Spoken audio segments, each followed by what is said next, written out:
आप लोगों के लिए लेकर आ चुकी हूँ एक कलेक्टिव रीडिंग जिसका टॉपिक रहने वाला है कि उनकी लाइफ में आपकी क्या वैल्यू है। ओके, तो ये रीडिंग जनरल रहेगी, सभी के साथ रेजोनेट नहीं होगी, लेकिन जिनके साथ होती है मुझे बताइएगा ज़रूर। ओके व्यूअर्स, ये रीडिंग टाइमलेस है, यानी जब भी ये वीडियो आप तक पहुंचेगा ये रीडिंग आपसे रेजोनेट करेगी।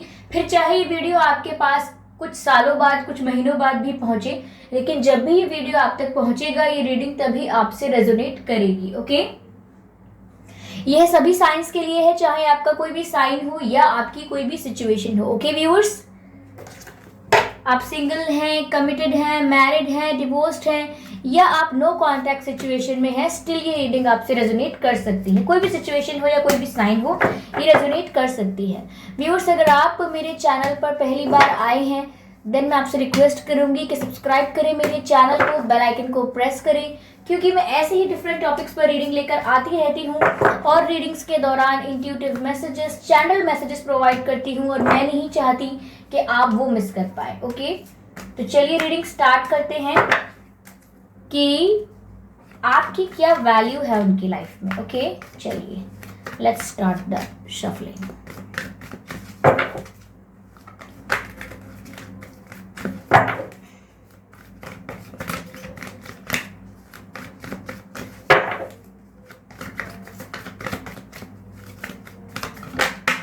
ओके, एक कार्ड अनफोल्ड हुआ है जो कि है एस ऑफ सोर्ड्स। ठीक है,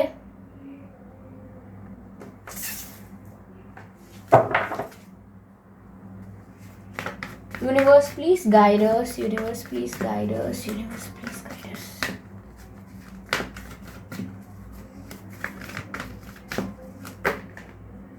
एक कार्ड अनफोल्ड हुआ है जो कि है queen of wands. I hope it is visible.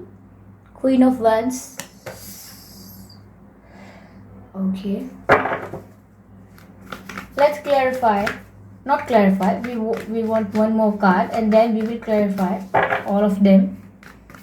Universe please guide us, please guide us, universe please guide us. Okay, please guide us. Okay, 10 of swords. Okay viewers, so this is 10 of swords.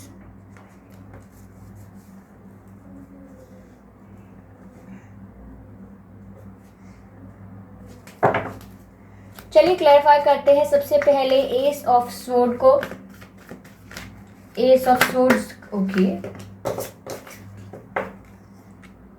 4 of swords. Okay,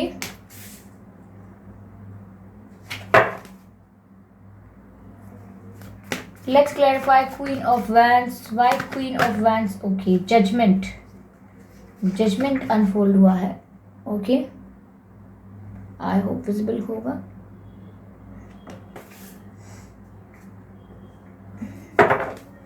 चलिए clarify करते हैं अब 10 of swords को। 10 of swords यहाँ क्यों है?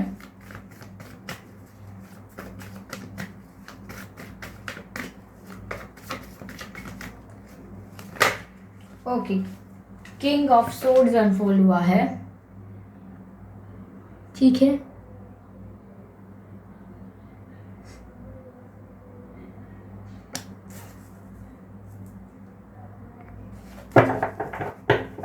Energy of deck है 2 of pentacles.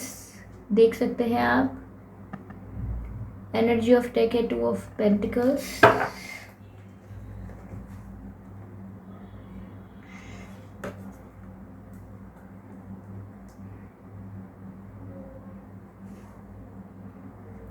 थोड़ा सा कैमरा पीछे करती हूँ। आई होप विजिबल है। ओके, तो आपकी क्या वैल्यू है उनकी लाइफ में, हम ये चेक करते हैं। पहली बात तो व्यूअर्स, मुझे ये लग रहा है कि आपके पर्सन जो है वो एयर साइन हो सकते हैं। बहुत स्ट्रांगली लग रहा है, वो एयर साइन हो सकते हैं या आप भी एयर साइन हो सकते हैं। आप लोग फायर साइन भी हो सकते हैं। ओके व्यूअर्स, मुझे यहाँ ऐसा लग रहा है कि आपके ये जो पर्सन है व्यूअर्स, मेल हो या फीमेल, ये आपको अपने से ऊंची पोजीशन पर मानते हैं। इन्हें ऐसा लगता है कि ये इनकी लाइफ में ये जहाँ पर भी हैं आज, आप इनसे कहीं ज़्यादा ऊंचे हैं। अब वो किसी भी वजह से हो सकता है, ओके। क्योंकि ये आपको अपने से कई ज़्यादा पावरफुल, अपने से कई ज़्यादा कॉन्फिडेंट, अपने से कई ज़्यादा अट्रैक्टिव समझते हैं। उन्हें लगता है कि आप उनसे कई ज़्यादा अट्रैक्टिव हैं, कॉन्फिडेंट हैं, पावरफुल हैं। यहाँ पर ऐसा लगता है उनको। इवन व्यूअर्स, उन्हें ऐसा भी लगता है व्यूअर्स कि आप जैसा ही इंसान वो यूनिवर्स से मांगते थे। यानी जब भी वो प्रे करते होंगे अपने लवर के लिए, अपने पार्टनर के लिए कि मुझे ऐसा इंसान मिले मेरे जीवन में, या कभी किसी को मांगा होगा तो आपको ही मांगा है और आप जैसा इंसान ही मांगा है। तो कहीं ना कहीं उनके मन में ये फीलिंग्स हैं कि मुझे ऐसा ही इंसान चाहिए था और यही वो है, this is the one, okay. तो ऐसा उनको लगता है। तो वो आप जैसा इंसान ही यूनिवर्स से मांगते थे, तो वो आपको अपनी लाइफ में कई ऊंची पोजीशन पर रखते हैं अपने आप से। मुझे ऐसा भी लग रहा है व्यूअर्स कि आपके पर्सन के साथ चीटिंग हुई है, या ऐसा मुझे लग रहा है व्यूअर्स कि ये आपको लेकर डिसीजन नहीं ले पाए कोई, और इसीलिए डिसीजन नहीं ले पाए कि ओवर थिंकिंग कर रहे हैं, क्योंकि इनके संग चीटिंग हुई है, या इन्हें डर है कि इनके संग चीटिंग हो जाएगी। क्योंकि हो सकता है ये अपने आप को काफ़ी कम समझते हैं आपसे, अपनी वैल्यू आपसे काफ़ी कम समझते हैं। तो यहाँ इन्हें ऐसा लगता है कि आप जैसा अट्रैक्टिव इंसान, जिसको काफ़ी लोग रिकॉग्नाइज करते हैं, काफ़ी लोग अप्रिशिएट करते हैं, काफ़ी लोग दोस्ती करना चाहते हैं, इवन ऑफर्स भी आते रहते हैं, तो यह इंसान मेरे पास लाइफ में आएगा नहीं। तो इसको अपनी फीलिंग्स क्लैरिफाई करने का, या जस्टिफाई करने का, या एक्सप्लेन करने का, कन्फेस करने का, एक्सप्रेस करने का कोई मतलब नहीं है। क्योंकि मैं एक्सप्रेस कर दूं, कन्फेस कर दूं, इसने हाँ भी करना है, उसके बाद भी कोई श्योरिटी नहीं है कि ये मेरे जीवन में रहे। क्योंकि ये इतने अट्रैक्टिव हैं, मुझसे इतने ऊंचे हैं, इतने सुंदर दिखते हैं, या इनका काम है जो भी है, इनकी पर्सनैलिटी जो भी है, वो इतनी ज़्यादा अट्रैक्टिव और पॉपुलर सॉर्ट ऑफ पर्सनैलिटी है कि इनको मुझसे बेहतर कहीं मिल जाएगा, क्योंकि ये मुझसे कहीं ज़्यादा बेटर हैं। तो यहाँ पर ये अपने आप को काफ़ी कम समझते हैं आपसे, अपने आप को काफ़ी कम रेटिंग देते हैं आपसे कंपैरिजन में। इसीलिए इन्हें ऐसा लगता है कि आप इन्हें छोड़ देंगे, आप इन्हें चीट कर देंगे, या आप इन्हें वो रिस्पेक्ट नहीं देंगे, वो वैल्यू नहीं देंगे जो ये आपको दे रहे हैं अपने मन में, ओके।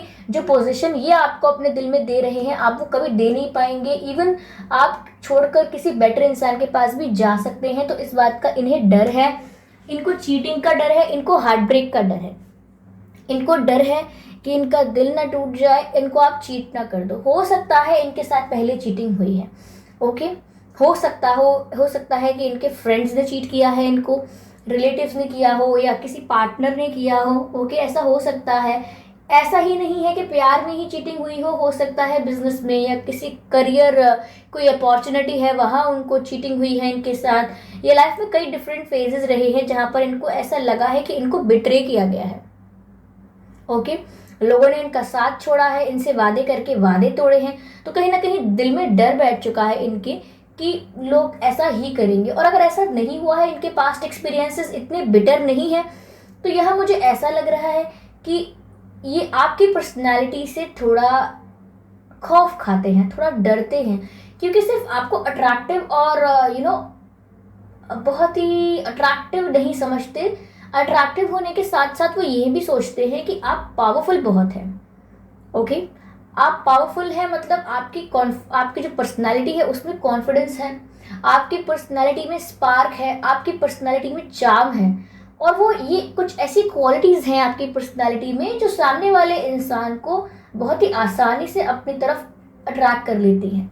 लोग बहुत ही आसानी से मोहित होकर आपसे बातें करने आते हैं व्यूअर्स, आपसे दोस्ती करना चाहते हैं। तो इजीली आपसे लोग अट्रैक्ट हो जाते हैं, आपसे इजीली इन्वॉल्व हो जाते हैं आप पे।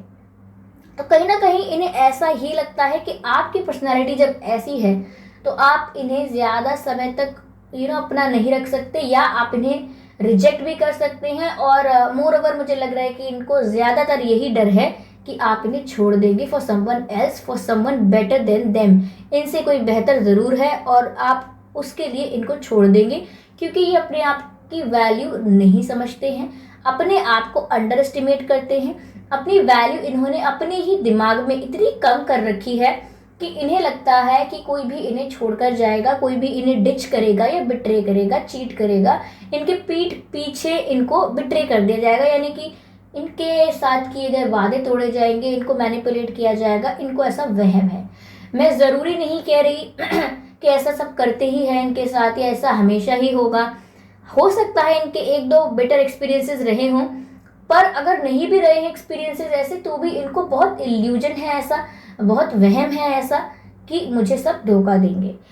और कहीं ना कहीं ये बहुत पीक पर पहुंच जाते हैं अपनी फीलिंग्स के कि आज मैं एक्सप्रेस कर दूं, आज मैं सच बता दूं। कहीं ना कहीं अपनी फीलिंग्स के पीक पर पहुंच जाते हैं, यानी ये फीलिंग्स बिल्कुल उनकी जब हायर लेवल पर होती हैं तो उनका बहुत मन होता है कि वो आज आपको सब सच कह दें, सब सच बता दें कि आप उनके लिए कितने मैटर करते हैं, आपकी क्या वैल्यू है, वो आपको कितना पसंद करते हैं और कैसे आप उनके लिए सब कुछ हैं। लेकिन जस्ट बिकॉज उनको डर है कि यहाँ पर उनके साथ फ्यूचर में क्या होगा, दे स्कैर्ड कि फ्यूचर में क्या होगा। उनको अभी के लिए भी शायद ऐसा लगता होगा कि अभी शायद ये हाँ कर दे, मुझसे इतनी स्वीटली बात करते हैं, मुझे इतने अच्छे से रिस्पॉन्स करते हैं, हमेशा मुझसे बात करते हैं, तो उनको लगता होगा कि शायद अभी ये हाँ कर दे मुझे। लेकिन जैसी इनकी पर्सनालिटी है, इन्हें तो एक से एक बेटर इंसान मिलेगा, तो शायद मुझे ये बाद में बिट्रे कर सकते हैं फॉर समवन एल्स। इनके मन में ये डर है। व्यूअर्स, मुझे ऐसा लग रहा है यहाँ पर कि आपके पर्सन का जन्मदिन या आपका जन्मदिन अक्टूबर में हो सकता है, अक्टूबर में या 10 तारीख को हो सकता है या 20 तारीख को भी हो सकता है आप लोगों का जन्मदिन, दोनों में से किसी का। ओके, यस, मुझे ऐसा लग रहा है 4th मंथ में, यानी अप्रैल में हो सकता है आपका या इनका जन्मदिन। ओके, या 4 तारीख को आपका जन्मदिन हो सकता है या इनका हो सकता है, या 14 तारीख को हो सकता है आप दोनों का जन्मदिन, या 24 तारीख को हो सकता है, या 1 तारीख को भी हो सकता है, 1 तारीख को हो सकता है, या 11 तारीख को हो सकता है आप लोगों का जन्मदिन दोनों का।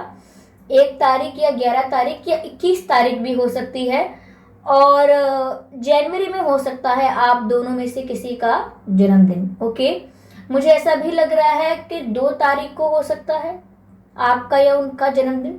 ओके, और 22 तारीख को भी हो सकता है आपका या उनका जन्मदिन, और 12 तारीख को भी हो सकता है। ओके, और मुझे लग रहा है फरवरी में भी आपका बर्थ मंथ हो सकता है दोनों में से किसी का। यस व्यूअर्स, कहीं ना कहीं उनको ऐसा भी लगता है कि आपकी पर्सनैलिटी बहुत ही शार्प है। कहीं ना कहीं व्यूअर्स, आपके पर्सन आपको बहुत ज़्यादा वैल्यू दे रहे हैं। जी हाँ, वो आपको क्वीन ऑफ वैंड्स समझ रहे हैं, और क्वीन ऑफ वैंड्स समझ लेना मतलब बहुत ज़्यादा वैल्यू दे देना।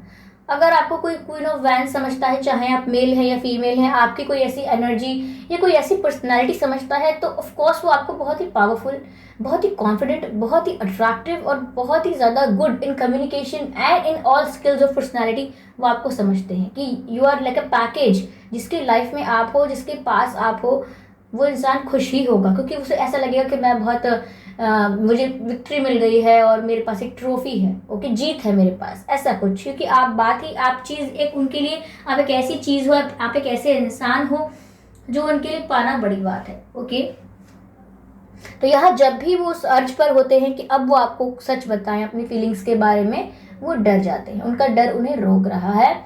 और कभी कभी व्यूअर्स, आप देखकर ही अनुमान नहीं लगा सकते कि यह व्यक्ति डरता होगा सच में। मुझे तो नहीं लगता, मुझे तो ऐसा लगता है अपने घमंड में चूर है ये व्यक्ति, लेकिन हम पता नहीं लगा सकते। मैंने कई लोग ऐसे देखे हैं अराउंड मी ऑल्सो, और जिनसे मेरी बातें हुई हैं, वो अक्सर अपने एटीट्यूड को, अपने ईगो को शील्ड बनाते हैं, एक डिफेंसिव शील्ड बनाते हैं टू प्रोटेक्ट देयर हार्ट।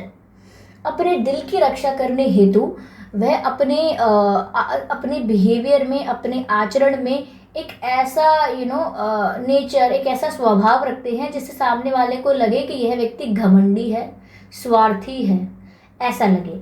लेकिन ऐसा होता नहीं है। They just want to protect themselves, ऐसा ही होता है।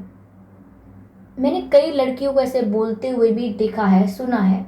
वो ऐसे कहती हैं कि यार ये इंसान मुझे बहुत पसंद है। ओके, तो कोई उनको बोलेगा कि पसंद है तो जाके कह दो, लेट्स सी क्या होता है। ओके, तो वो लड़कियां अंत में ऐसे कहती हैं कि नहीं यार मैं बता नहीं सकती, मैं बता दूंगी तो फिर मुझे वीक समझेंगे, वल्नरेबल समझेंगे, मेरी फीलिंग्स का फ़ायदा उठा सकते हैं।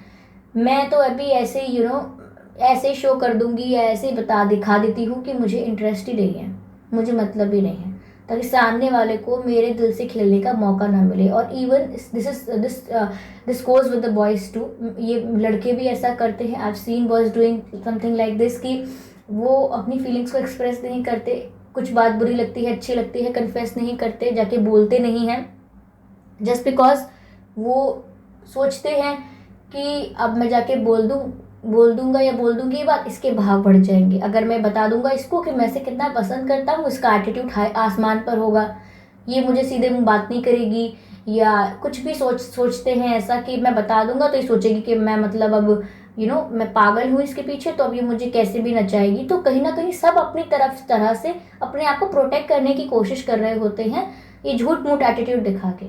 ओके, कोई भी व्यक्ति ऐसा नहीं है व्यूअर्स जो प्यार नहीं चाहता। इवन जिसे आपसे प्यार नहीं है वो भी ये चाहेगा कि आप तो उससे प्यार करते रहें। ओके, आप सोच के देखिए, ऐसा कोई व्यक्ति नहीं है जो प्यार नहीं चाहता है। इवन अगर वो किसी और से भी प्यार करता होगा तो भी उसको अच्छा लगेगा कि बाकी लोग उससे प्यार करते हैं या आप उससे प्यार करते हैं, कोई भी। तो यहाँ पर एटीट्यूड ज़बरदस्ती शो करने का सिर्फ एक ही मतलब होता है कि अपने आप को प्रोटेक्ट करना, अपनी फीलिंग्स को प्रोटेक्ट करना, किसी से इतना अटैच ना हो जाना कि कल को दिल टूटे। तो ये सब चीज़ें लोग कर रहे हैं और ये उन्हीं की मेंटल हेल्थ को, उन्हीं की एनर्जी को अफेक्ट करता है, but still they are doing it. Okay, तभी कहा जाता है कि इनको हीलिंग की ज़रूरत है। क्यों? क्योंकि हील नहीं है, डर है हर चीज़ का, प्यार करने का भी डर है। सोचिए। ओके, तो यह व्यूअर्स ये आपकी वैल्यू इतनी समझते हैं।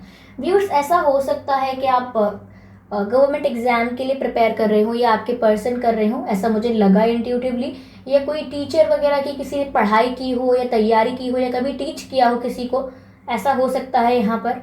ओके, मुझे ऐसा लगा, मुझे ऐसा लग भी रहा है व्यूअर्स कि आपके पर्सन ना ये भी बहुत सोचते हैं आपके बारे में कि आप बहुत ही अच्छे डिसीजन मेकर हो।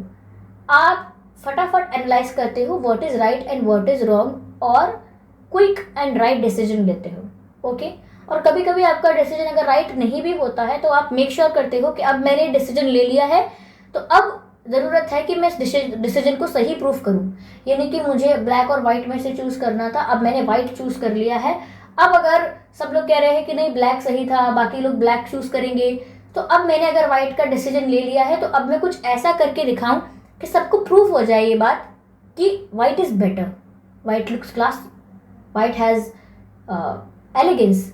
तो वो प्रूफ करने लग जाएंगे अपनी बात को सही, रैदर देन कि अपने डिसीजन को फ्लिप कर देंगे, स्विच कर देंगे, ऐसा नहीं करेंगे।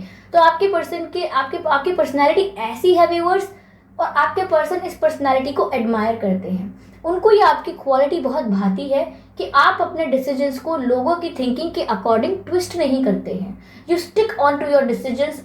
ये बात बहुत मैटर करती है। यही कहीं ना कहीं एक पर्सनैलिटी का ट्रेट है आपकी, जो आपके पर्सन को अलग अलग समय पर यह सोचने पर मजबूर करता है कि आप उनसे कहीं बेहतर हैं। और आपके पर्सन के ऊपर जब डिसीजन लेने का मौका आता है, जब उनको निर्णय लेने के मौके आते हैं जीवन में, तो वो सोचते रह जाते हैं। और कभी कभी वो ये सोचते हैं कि मैं कोई गलत डिसीजन ना ले लूँ, कोई डिसीजन बहुत जल्दी में ना ले लूँ, इसीलिए मुझे बहुत सोच समझ कर डिसीजन लेना होगा, बहुत सोच समझ कर लेना होगा, बहुत सोच समझ कर लेना होगा, बहुत ही कैलकुलेटिव और एनालिसिस कर कर लेना होगा। गुड, इट्स गुड, लेकिन कभी कभी वो इतना एनालिसिस करने लगते हैं, इतना कैलकुलेटिव हो जाते हैं कि वो डिसीजन ही डिले हो जाता है। जिस टाइम पर उस निर्णय को लेने की ज़रूरत थी, जिस टाइम पर, जिस समय पर आवश्यकता थी कि कोई निर्णय लेना चाहिए, वो समय ही निकल जाता है, वो डिसीजन ही डिले हो जाता है। फिर उसके बाद आप कैसा भी डिसीजन लेते हैं वो मैटर नहीं करता।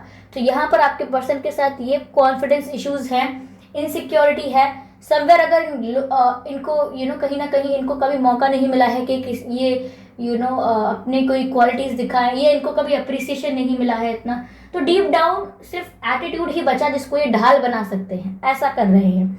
ओके, कोशिश बहुत करते हैं कि आपके कंपैरिजन में लेवल अप होने की कोशिश करें, यानी कि जैसी आपकी पर्सनैलिटी है उतनी ही इफेक्टिव और इम्पैक्टफुल इनकी भी पर्सनैलिटी लगे, इसीलिए आपसे तुलना करते रहते हैं, आपकी लाइफ से भी तुलना करते हैं, आपके सर्कल, आपके सराउंडिंग्स, आपका बिहेवियर, आपकी पर्सनैलिटी कहीं ना कहीं मैचअप करने की कोशिश करते हैं और बहुत बैलेंस करने की कोशिश करते हैं आपकी तरह समवेयर डीप डाउन, लेकिन फिर भी डर जाते हैं when it comes to confessing their feelings. Okay, तो मुझे यहाँ यही लग रहा है व्यूअर्स।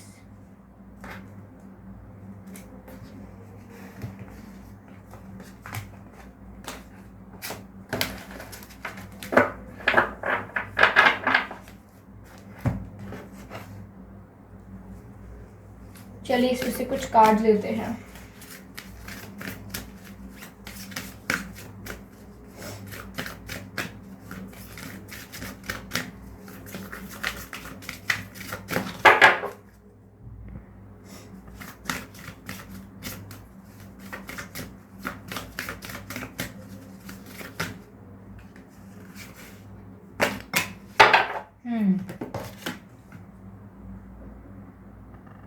देखिए व्यूअर्स, क्या कार्ड आया है, sadness. I hope it is visible. Sadness का कार्ड आया है यहाँ पर, देख सकते हैं आप।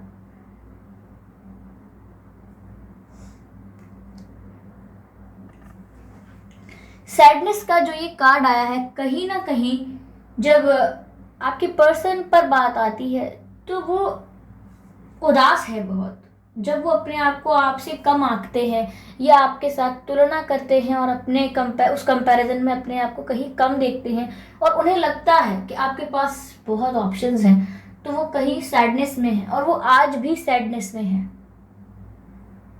लेकिन अपने सैडनेस को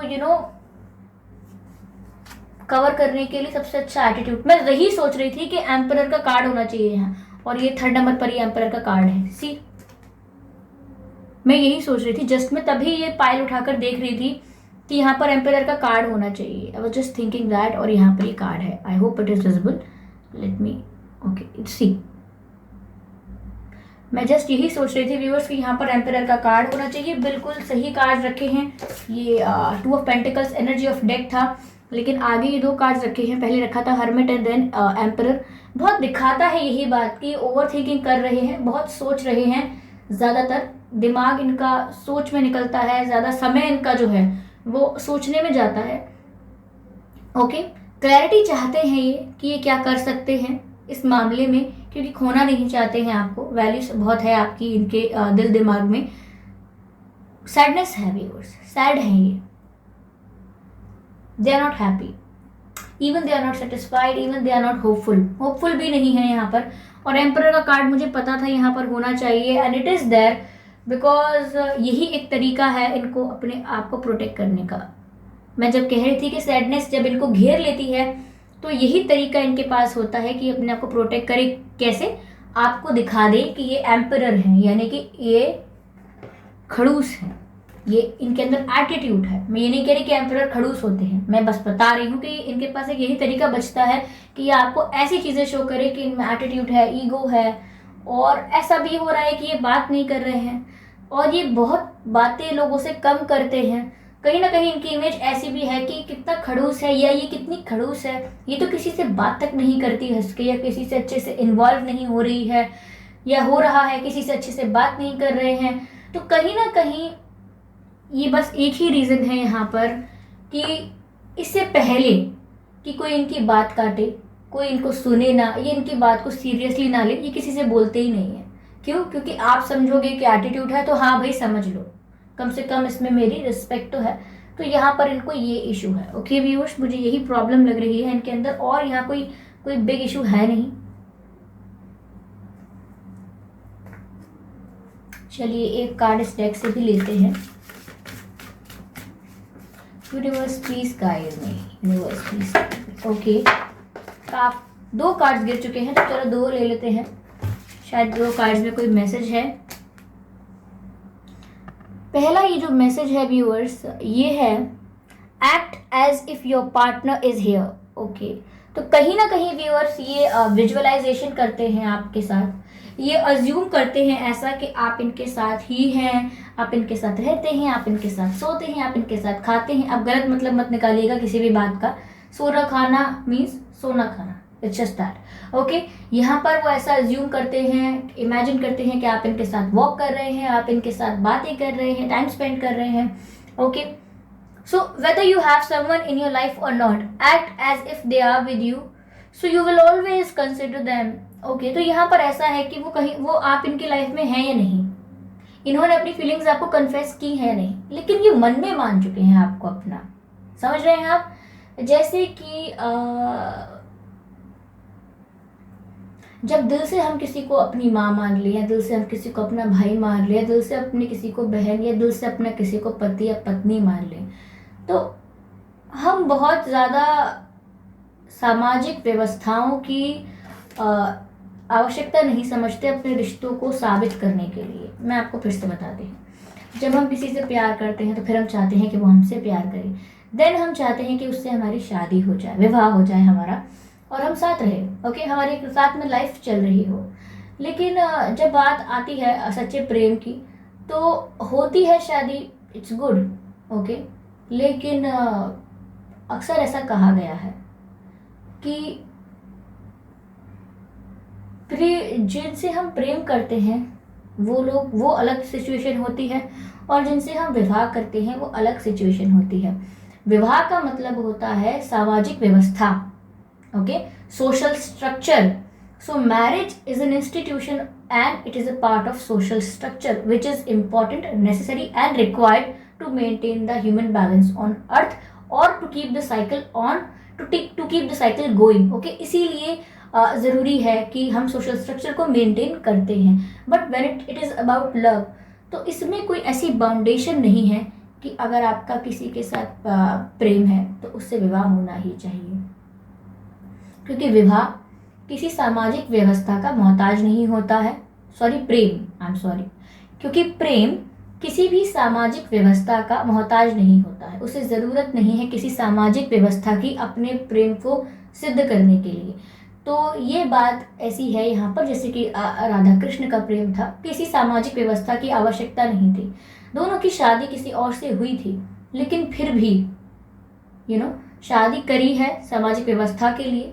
it is necessary, required. Okay, necessary नहीं कहूँगी, रिक्वायर्ड है, तो की जाती है to maintain the social structure. Okay, लेकिन अगर रही बात प्रेम की, तो प्रेम इट्स प्योर, प्रेम is divine and it's not restricted in the social structure. Okay, आगे जो हमारे पास कार्ड आया है, be present in the current, be in the present and dream of the future. Be in the present and dream of the future. This is the message we have. Be in the present and dream of the future. When we dream, everything is possible. तो कहीं ना कहीं viewers ये सपनों में आपको देख रहे हैं, आपको लेकर ड्रीमिंग कर रहे हैं, और हो सकता है डे ड्रीमिंग भी कर रहे हैं, क्योंकि ये दोनों मैसेजेस आपस में एक दूसरे से बहुत ज़्यादा रिलेट करते हैं। क्योंकि एक मैसेज में है कि वो आपको अपने साथ विजुअलाइज कर रहे हैं, आपको अपने साथ अज्यूम कर रहे हैं, आपको अपना मान बैठे हैं, चाहे आप अपनी फीलिंग्स कन्फेस की हैं या नहीं की हैं, चाहे आप इनके साथ अभी हैं या नहीं, ये आपको अपना मान बैठे हैं। और वहीं दूसरी तरफ मैसेज आया है कि जब हम ड्रीम करते हैं सब पॉसिबल होता है। तो कहीं ना कहीं ये ड्रीम जो है ये भी उस विजुअलाइजेशन को दर्शाता है जो ये कर रहे हैं, ये ड्रीम कर रहे हैं, ये डे ड्रीम कर रहे हैं, या आपको अपने साथ विजुअलाइज कर रहे हैं। ओके, तो यहाँ पर ये अपनी लाइफ जैसी चल रही है वैसी चलने दे रहे हैं, लेकिन इमेजिन ऐसा करते हैं, ड्रीम ऐसा करते हैं कि आप इनके साथ हैं। तो यहाँ ऐसा है। ओके व्यूअर्स, तो आपकी क्या वैल्यू है अपने पर्सन की लाइफ में आपने देखी। ओके, मुझे ऐसा लग रहा है कि आपके पर्सन के जो नाम का अक्षर है उसमें 9 अक्षर हो सकते हैं, 5 अक्षर हो सकते हैं, 6 अक्षर हो सकते हैं, 7 भी हो सकते हैं, 8 भी हो सकते हैं, और ये आपके में भी हो सकते हैं, आपके नाम में भी अक्षर हो सकते हैं। ओके, और जो लेटर्स मुझे लग रहे हैं नाम के, अल्फ़ाबेट्स जो लग रहे हैं, हो सकता है के आता हो इनके नाम में या आपके नाम में के आता हो, P आता हो आपके या इनके नाम में, A आता हो आपके या इनके नाम में, I आता हो, okay, and please guide me, Y आता हो आपके और इनके नाम में, N आता हो इनके और आपके नाम में, M भी आ सकता है, S आता हो आपके या इनके नाम में। ओके व्यूअर्स, फिलहाल मुझे कुछ ये लेटर्स लगे हैं। ओके,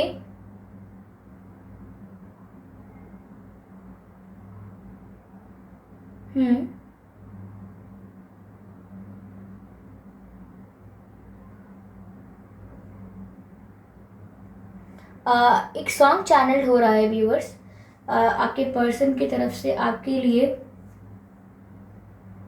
ख्वाब है तू, ख्वाब है तू, नींद हूँ मैं, क्योंकि यहाँ ड्रीम्स की बात हो रही है ना, तो ख्वाबों की बात हुई है यहाँ।